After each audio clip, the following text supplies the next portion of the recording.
வணக்கம். நான் ராஜராஜேஸ்வரன் திருமுருகன், மாவட்ட முகாமையாளர், தேசிய பயிலுனர் கற்றல் பயிற்சி அதிகார சபை, யாழ் மாவட்டம் வருகிறது.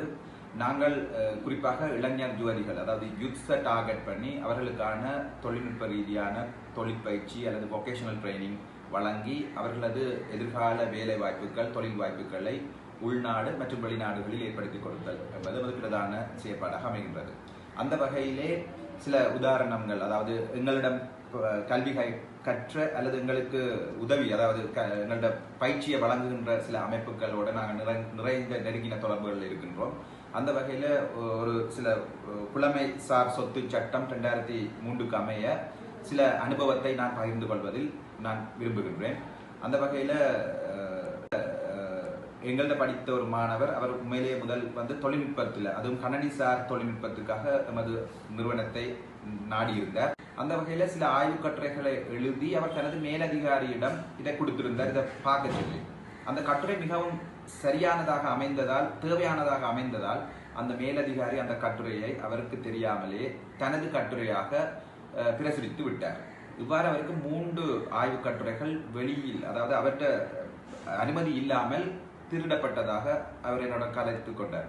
இந்த நிலையில அவருக்கு என்னால ஆலோசனை கொடுப்பதற்கு முடியவில்லை. ஏனென்றால் இது சம்பந்தமான எந்த செயற்பாடும், அதாவது புலமைசார் சொத்து தொடர்பாக விளக்கங்களோ அது சம்பந்தமான ஆலோசனைகளை பெறுவதற்கான வாய்ப்புகள் யாழ் மாவட்டத்திலே இல்லை. ரைட். இதுல அடுத்ததாக மிக முக்கியமான விடயம், எங்களோட இணைஞ்சு செயற்படுறார்கள் ஒரு சுய தொழில் முயற்சியாளர்களாக இருப்பினும் அவர்களிடம் நிறைய திட்டங்கள் இருக்கின்றது. உணவு உற்பத்தியாக இருந்தான, வாகன அல்லது உதிரிப்பாக தயாரிப்பு, அதை விட கிரியேட்டிவிட்டிஸ், ஹேண்டிகிராஃப்ட் ஆக்டிவிட்டிஸ், இப்படி பல கோணங்களில் அவர்கள்ட்ட தனித்துவமான தன்மைகள் இருக்கின்றன.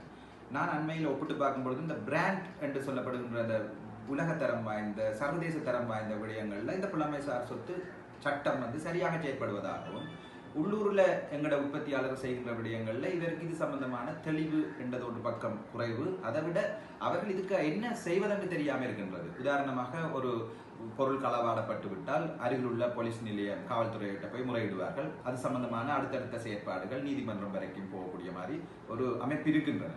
ஆனால் அந்த புலமைசார் சொத்து சட்டத்தை பற்றியோ அல்லது இது சம்பந்தமான முறைப்பாட்டை உரிய எந்த தரப்பிட்ட செய்கிறது என்றும் தெரியாது.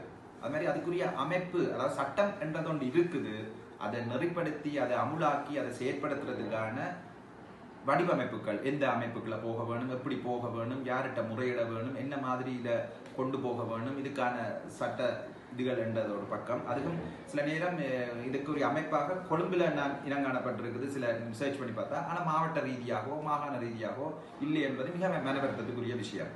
அடுத்ததாக ஒரு சுயதொழில் முயற்சியாளர் உண்மையிலேயே தனது ஆரம்ப நிலையிலிருந்து வளர்ந்து கொண்டிருக்கிற ஒரு ஆள், அவருக்கு இவ்வாறான ஒரு வேலை திட்டத்தை இன்னொரு ஆள் தன் முயற்சியை திருடிவிட்டால் அதுக்கு போய் முறையிட்டு மேலதிகமாக நேரத்தை செலவழித்ததிலே அவருக்கு பிரச்சனையா இருக்கும். ஆக இது சம்பந்தமாக மாவட்ட ரீதியில ஒரு அமைப்பு இயங்க வேண்டும் என்பது எனது தாழ்மையான கோரிக்கையாக இருக்கின்றது.